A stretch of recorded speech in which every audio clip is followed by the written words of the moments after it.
Hello, I'm Dr. Christian Artuso of the Conservation Unit of Migratory Birds of the Canadian Wildlife Service.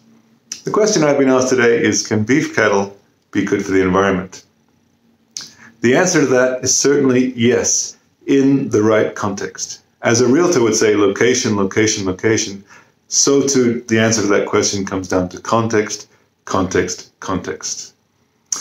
In natural grassland ecosystems, which are dynamic, which have been shaped by fire, by drought, by grazing, it's important to understand the regenerative role that those processes play. Now, if it seems a bit odd to talk about fire and grazing as regenerative, then consider what happens when you prune a rose bush.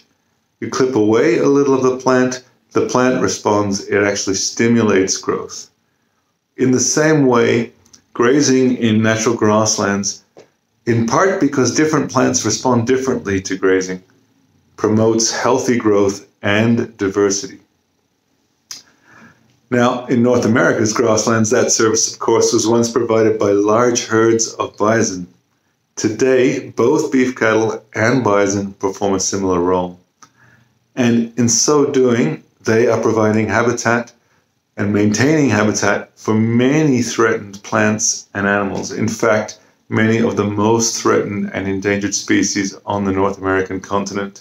Some, such as the chestnut-cod longspur, which is now considered endangered in Canada, which has lost 90% of its population since the 1970s. And species like that, which would probably be extinct if it weren't for grazing operations, maintaining their habitat, large community pastures, and so on.